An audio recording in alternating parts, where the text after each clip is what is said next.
বাবা যাত্রা সিদ্ধিনাথ মন্দিরের জাঁকজমক অভিষেক আবেগী এলাকাবাসীর উৎসব। প্রায় 400 বছরের অধিক পুরনো বাবা যাত্রা সিদ্ধির মন্দির এলাকায় বহু প্রচলিত বাবা যাত্রা সিদ্ধি মন্দিরে বাবার কাছে যে মনস্কামনার জন্য ভক্তরা আসেন এবং মনস্কামনা জানান, সেই মনস্কামনা পূরণ করেন বাবা। ফলে এলাকা এবং এলাকার বাইরে বহু দূর দূরান্তের ভক্তরা ছুটে আসেন মন্দিরে এবং তাদের মনস্কামনা জানান। এভাবেই এলাকা এবং এলাকার বাইরের বহু মানুষ আজ বাবার ভক্ত। জাগ্রত বাবার মন্দির আগেই প্রতিষ্ঠিত হয়েছে, কিন্তু ছিল না নাট মন্দির। অবশেষে এলাকার ভক্তদের উদ্যোগে তৈরি হয় নাট মন্দির এবং সেই নাট মন্দিরে আজ অভিষেক হয়ে গেল জাঁকজমকভাবে। জানা যায়, বৈদ্যবাটি গঙ্গার জল এবং দ্বারকেশ্বর নদের জল নিয়ে প্রায় 500 জন ভক্ত নাট মন্দির ধৌত করার মধ্য দিয়ে অভিষেক পর্বের সূচনা করেন। পরে ঘট উত্তোলন এবং অভিষেক পর্বের পুজো শুরু করেন পুরোহিত। এলাকার শত শত ভক্তের উপস্থিতিতে বাবা যাত্রা সিদ্ধি মন্দির প্রাঙ্গণ হয়ে ওঠে উৎসব মুখর। পুরো আরতির শেষে প্রায় 4000 ভক্তদের জন্য প্রসাদের ব্যবস্থা করেছেন মন্দির কমিটি বলেই জানা যায়। বাঁকুড়ার কোতলপুর থেকে সাহেব ঘোষের রিপোর্ট, সময়ের সংবাদ।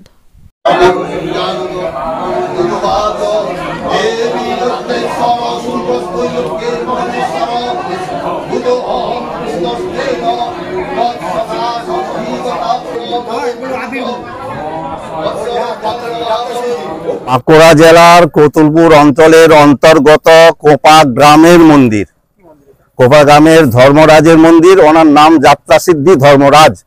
উনি নারায়ণের 10 অবতারের এক অবতার কুর্মরূপে উনি এখানে প্রতিষ্ঠিত হয়েছেন। কত বছর আগে প্রতিষ্ঠিত হয়েছেন আমরা বলতে পারবো না, আমাদের সোনা 300-400 বছর আগে হতে পারে। ওনার প্রধান পূজারী ধীবর বংশের মির্জাপুর গ্রামের ধীবর বংশের এই এখন কার্তিক চন্দ্র বাবলু পণ্ডিত মশাই নিত্য পুজো করেন, নিত্য পূজা আজা করেন। প্রত্যেক ভক্তের সমাগম হয়, প্রচুর ভক্তের সমাগম, প্রত্যেক দিন ভক্তের সমাগম হয়। না দেখলে বিশ্বাস করা যায় না। বিভিন্ন প্রান্ত থেকে, মেদিনীপুর থেকে আসেন, গড়বেতার থেকে আসেন, বিষ্ণুপুর থেকে আসেন, কলকাতা থেকে আসেন, আসানসোল থেকে আসেন, বর্ধমান থেকে আসেন, পার্শ্ববর্তী যত রকম শহর গ্রামাঞ্চল আছে প্রত্যেক দিন ভক্তরা আসেন। বাবার মহিমা এমনই। আজকে কিভাবে শুরু করেছেন? আজকে মন্দিরটি একটি নতুন ভাবে আট চালা হয়েছে, মন্দিরে রং করা হয়েছে, ওনার সংস্কার হয়েছে, যে যার জন্য ওনার অভিষেক প্রয়োজন। অভিষেকের জন্য আজকে প্রস্তুতি ছিল। ভোর আমাদের গ্রামেরই নানান ভক্ত মহিলা পুরুষ মিলে প্রায় 5 ভক্তরা গঙ্গার থেকে, শেওড়াফুলির থেকে জল এনেছেন, দ্বারকেশ্বর নদীর থেকে জল এনেছেন। বাজনা বাদ্যি সহকারে, আনন্দ সহকারে জল নিয়ে আনন্দে মেতে তারা এই অংশগ্রহণ করে মন্দিরে জল ঢেলে গেছেন। এই পরে অনুষ্ঠান হচ্ছে, এবারে ঘর তোলা হলো, পূজা অর্চনা আছে, পণ্ডিত মশাই আছেন, আমার প্রধান ভট্টাচ মশাই আছেন, 16 আনার পুরোহিতরা রয়েছেন, গ্রামের নানান ভক্তরা রয়েছেন যারা সাহায্য করবেন। পূজা পাঠ হবে, হোম হবে, পূজা পাঠ অর্চনা যা যে অভিষেকের প্রয়োজন শাস্ত্র মতে, চণ্ডী পাঠ, গীতা পাঠ, শাস্ত্র মতে যা প্রয়োজন পূজার, সেই সমস্ত মেনেই পূজা অর্চনা চলবে। যতক্ষণ চলবে হোম অর্চনা আছে, শেষকালে আমরা 5টা হতে পারে, 6টা হতে, যতক্ষণ হবে তত। তার মাঝেতে আছে প্রসাদ বিতরণ। এই প্রসাদ বিতরণ আনলিমিটেড, 3000 4000 পেরিয়ে যেতে পারে এবং এখানে কোনো মূল্যের বিনিময় নয়।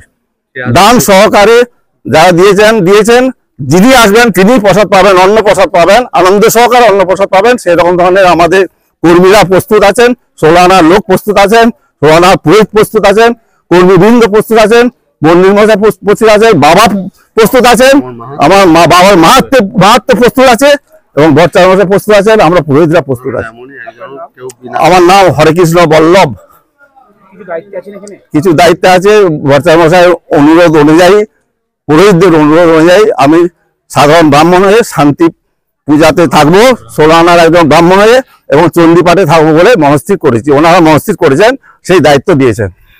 কোপা গ্রামের ঐতিহ্যমণ্ডিত মন্দির। এই মন্দির সারা কোতলপুর ব্লকের মধ্যে একটা সেরা মন্দির। এখানে বহু মানুষ, বহু ভক্ত এখানে পূজা দিতে আসেন এবং বহু মানুষ এখানে উপকার পেয়েছেন।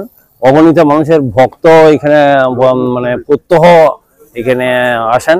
আজকে মহা অভিষেক হবে, তারপর মহা হোম হবে, অভিষেক হবে, তারপরে অন্নপ্রসাদ সবাই পাবে, সেই মতো আয়োজন চলছে। কতটুকু বহু লোক অন্য জেলা ভিন্ন ভিন্ন জেলা থেকে আসেন, সব ভক্তরা সব আসেন।